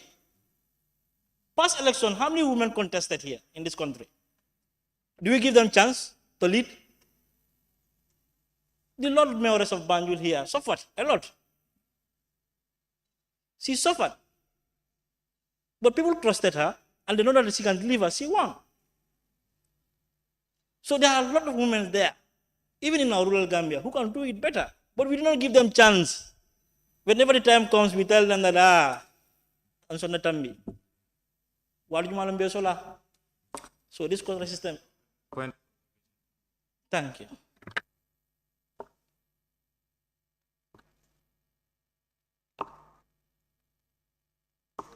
You are taking more time there. Honorable Member, please go ahead. Thank you, Honorable Speaker. So please, let's try to empower these women. We have ratified a lot of laws in this, from ECOWAS to AU to UN level, about women empowerment. It's high time. We don't camouflage the situation, but we do it with reality. So therefore, Honorable Speaker, I thank the House. Thank you so much, Honorable Member. May I now call on Honorable Nominated Member for Basse, for URR, sorry.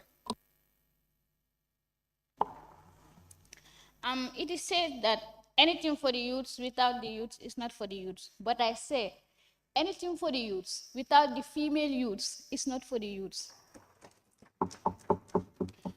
Because when we have 100% of youths, 65% of them are women. I'm so surprised and disappointed in some of the honorable members here. Any honorable member that stood here in the morning and defend that the government should prioritize youth means that you automatically accepted that this quota system should be amended in the constitution of the Gambia. We have to be consistent in what we say or what we do in this parliament. On what order are you standing on? 17 as usual. Sorry, I didn't hear that. 17. Standing on the 17. Standing order 17. Please read it. Otherwise, just a deviation a little bit. That's what the order talks about. The member is in track, but deviating to as well. Honorable Member, thank you for raising that point of order. Honorable Speaker. Please resume your seat. Honorable Member for You have to resume your seat when a point of observation is raised against you. Mine is not concluded. You have to be on your. You have to be on your chair. You go down. Please address the speaker. Honorable Member for. Honorable Fenijaro, sit down. Honorable Member for Serekunda and Fonyi Jara, please resume your seats. Let me make my Let him point. sit first. Thank you. Honorable Member for Serekunda, I do not believe she is deviating. She's laying a foundation for her submission and linking it to the advocacy on the empowerment and prioritization of the youth. Honourable Member for Fonyi Jarol, what's your point of order? Observing the right honourable member for Serekunda. His actions constitute nuisance in this National Assembly, and we want him to comport himself and just allow the whole Assembly to proceed. Thank you very much. Thank you so order, Honourable Speaker. Thank you so much, Honourable Member for Fonyi Jarol. What's your point of order, Honourable Member for Serekunda? The Honourable Member for Fonjaro is really deviating. I am not causing nuisance. The Honourable Member, allow me, Honourable Speaker, please. I will withdraw anything that you say.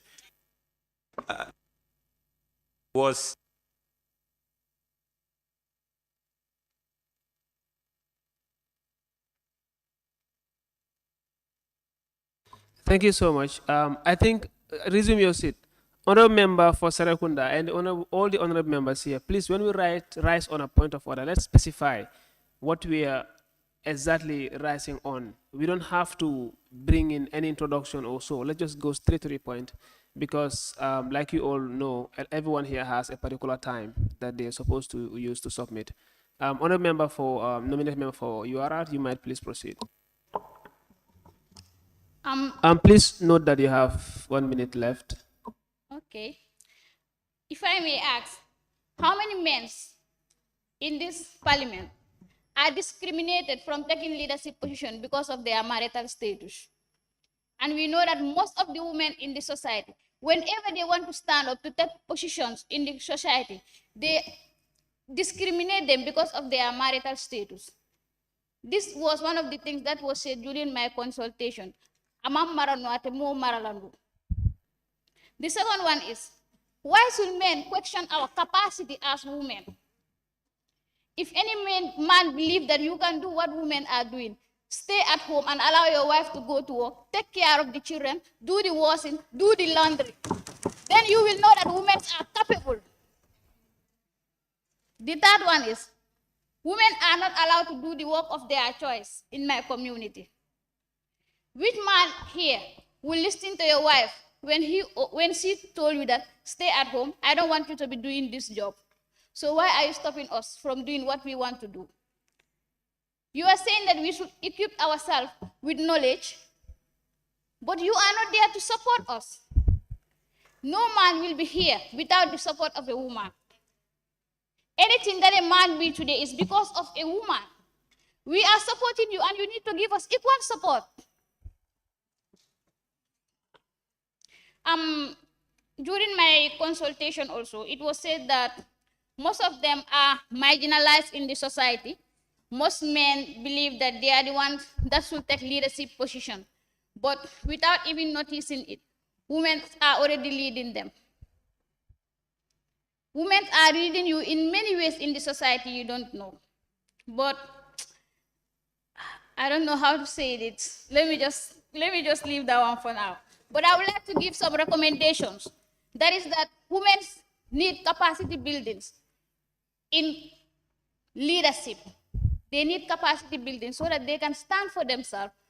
Even though the men don't want to help us, we the women here, we know that we are powerful, we are strong. When we support each other, then we will not even be sitting here to talk about that men don't support us. Let's support ourselves. If it is said that this lady has stand for presidential election, let all the women vote for her and you see which man will be a president in this country. None. Thank you.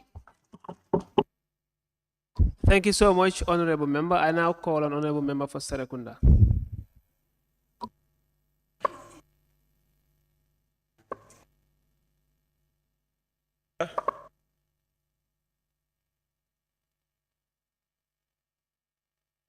Sorry, Honorable Member, we'll come back to you. We'll allow the technical team to assess with the mic. I will now move on to call on Honorable Member for Latrikunda Savage.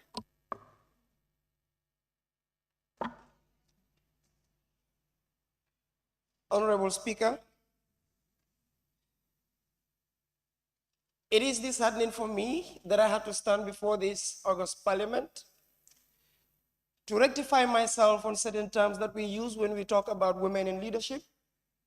Because in my perspective as a representative of my constituency, it is not only discriminatory, but also demoralizing the position and the ability and capabilities of women in leadership.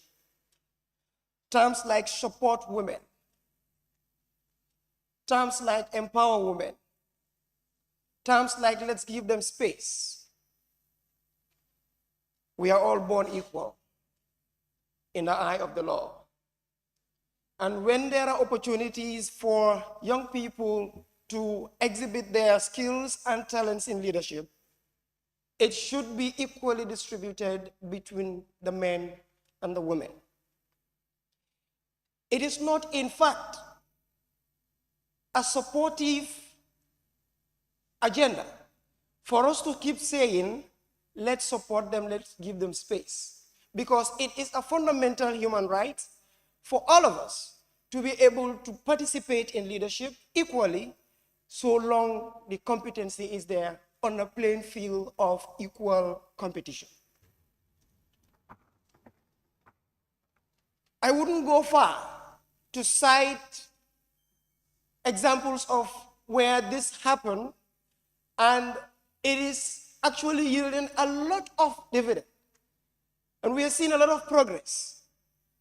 This very institution, the National Youth Parliament of the Gambia, has a 47% of women representation, and we do not lack in progress. So people saying that women in leadership would promote inefficiency need to go back to their drawing board and make extensive research. One of the most powerful regional blocs in Africa, the ECOWAS community, the Economic Community of West African States, ECOWAS, was one time chaired by a woman who goes by the name Ellen Johnson Sirleaf. And we have seen the number of peace she has broken within the sub-region and beyond. And she was a woman. The Deputy Speaker of the National Youth Parliament is a woman. And these are just examples that are very close to home. We need to be fair to ourselves and to the people that we represent. Because we stood here in the morning and we said government must prioritize the young people in the National Development Plan. Are we now saying that young women are not part of the youth category? That is being hypocritical for me if I am to go in to say that. So it is going to be a false generosity on my side to stand in the morning and say young people need to be prioritized in the National Development Plan, only to come back and say women are to be limited when it comes to leadership. Believe me when I say they are more resilient, more understanding, more compassionate, and they are more empathetic compared to their main folks. Thank you. Thank you so much, Honorable Member for Larekunda Sawi. Honorable Member for Serekunda. Thank you very much, Honorable Speaker, for giving me the floor. As the mover of the early morning motion. Honorable Member, please remain within the corridors of this motion. Thank you. Honorable Speaker, it seems like you want to send me out. Out, no problem. Regarding the motion at hand, it is very, very important that we all understand that this was what we agreed on in the morning, that youths must be prioritized, like the other honorable members have said. And if youth should be prioritized, simply means women that are also forming the majority. As I said earlier, they are the ones forming the majority right now, especially the youth women forming the majority in the country. Then this quota system must be given an opportunity in the 1997 Constitution. I strongly agree on that, and I know each and every individual that is here would agree that women should be given that opportunity. To also move on, like I said earlier, for me it's not just to give them like that, like a cake. We have to be action-oriented, especially us as youth leaders that are rising up from our different constituencies. This is an opportunity. And the National Youth Parliament, to be honest, are doing something in the country that we have not seen over the years. And this is something that we must recognize And we that are beneficiaries of this luxury and opportunity must also take the opportunity and make good use of it. Let us not just be called honorable members and we start smiling. Let us be action-oriented. Let us make sure that we are able to get back to our constituencies and impact the lives of our people. Do not wait for funds. You see, many a times we depend on the perspective that we cannot get funds to implement certain stuff. That's why we are not also proactive in our constituencies. Honorable members, I am telling you that certain stuffs and for national development to be achieved in our generation, we should not wait for people to do for us or to help us do certain stuff. We must get there and we make sure that the $100 that we have, we are able to impact in the lives of the people. We all understand that today this sitting would not have been possible if we were just depending on donors. We all know that. If we were just depending on donors, this sitting will not happen. People also have tried, and in the aspect that I'm speaking on is, if we are just basically depending on donors, because we know that many donors have withdrawn in helping the National Youth Parliament to have this sitting today. So what I'm saying is, we as youths, and especially the women that are here, if you are saying that we should support you, please make sure that you are able to do something that is action-oriented, not just what. I will not vote for any woman that is just coming and telling me that I'm a woman, you should vote for me. If this is brought to Parliament so that we can adopt it and make sure we are able to amend the 1997 Constitution, it should be action-oriented base, not just you coming here, standing and tell us that we should give you the opportunity. Then we men too as well, that have one time run for elections or that are running for elections, sometimes we are also marginalized. We do understand that. But these should be based on actions. That's what we are saying. It is important that we deal more on actions than talking. And today, if we stand here, you will recognize that there are many women. Look at behind. You could see even in the audience, faces are recognized that women are really doing great. They have the capability, they have the opportunity. Let us make good use of it, and we do it. Honorable members, it is very, very important that we recognize this and we all adopt it. And I'm telling each and every honorable member, do not debate against this motion. If you do, it will be something that is contrary to what we have agreed on in the morning. Very, very true, looking at the ratio of women in the youth range. So let us adopt. And I know thank you, bit stable. As I said it, every individual would agree on this motion. Thank you very much, Honorable Speaker. Thank you so much, Honorable Member. As we have exhausted the submissions from the various honorable members at this juncture, sorry, I almost missed that. Please, Honorable Nominated Member for Persons with Disabilities.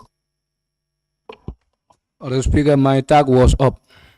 Thank you so much, Honorable Speaker. Even though earlier on I didn't raise my tag to speak out, but I believe this point is very, very important to make some clarities on. I believe for me, quota system without, inclusion doesn't make sense. So for me, I believe the advocacy tool should be inclusive quota system. Because if you look at, our political leadership in the Gambia, to be honest, it's very discriminatory. It is very self-centered. It is very centralized, meaning young people with disabilities that are women are not taking part in political leadership. Not because they don't have the intellectual ability, but first, they are not economically strong. Second, there's a lot of discrimination against them. Thirdly, people do not believe that they can able to take part in decision-making processes. So for me, in order for the quota system to make sense, it should be inclusive. Thank you. Thank you so much, Honorable Member. I now have the honor to invite the mover of the motion to wind up the debate and respond to concerns raised. Honorable Nominated Member. Thank you so much, Honorable Speaker. I would say the contributions were great, and honorable members have shown that the interests of women are at their heart. In as much as that is shown, we also have other honorable members that think the other way around. In my final summation or conclusion, I would just put it to this August Assembly that Looking at the National Youth Parliament itself, it provides quota system for women. How does the NYP provide quota system for women? You have women representative of all religions. You have 7 female representatives. This is to show that if you do not believe in the quota system, if you're against the quota system, you're against the values of this particular parliament that you are part of. Moving forward, looking at the secretariat being there for the National Youth Parliament also has quite a number of women that are working very hard towards the advancement of this parliament. So if you're not supporting the quota system, if you're not supporting women in leadership and governance, you are also against that particular group or set of people that worked so hard, so you would actually have these sit-ins. This is to show the importance of women in leadership and governance. However, Honorable Speaker, I've had several deliberations on the importance of women, on how they contribute to the socio-economic development of this country, also bringing up conventions, talking about ratifications, talking about the amendments of certain legal instruments that we have in this country. Finally, to just put it all in a nutshell, is to say women should have a portion, they should have a share in the NDP, they should have a share in every aspect of life in the country to be able to contribute to the socio-economic development of this country. And then we believe if they have the capacity building trainings, if they're well equipped, if they have the skills, they will be able to utilize it to enhance the cause of actually being able to influence decision-making processes that involves their own lives. And this has to start from grassroots level, from family coming down to communities and societies, then to the national level. So I want to say a very big thank you to the parliamentarians for your contributions on this matter, and to say, please let's empower women for a better country, because they immensely contribute towards the socio-economic development of this country. Thank you all for your deliberations. Thank you so much, honorable members. Thank you so much, honorable member, mover of the motion. I now put the question. It has been moved and seconded that this honorable assembly do adopt the resolution on the government to amend the 1997 constitution and provide a quota system that will enhance women's participation in leadership and governance in the Gambia. Those in favor, please say aye. Those not in favor, please say no. The ayes have it. On that note, may I now put the question, be it resolved that this August Parliament do stand adjourned until Tuesday, 31st October 2023. Those in favor, please say aye. Those not in favor, please say no. The ayes have it. This assembly now stands adjourned until Tuesday, the 31st October 2023 at 10 a.m. sharp.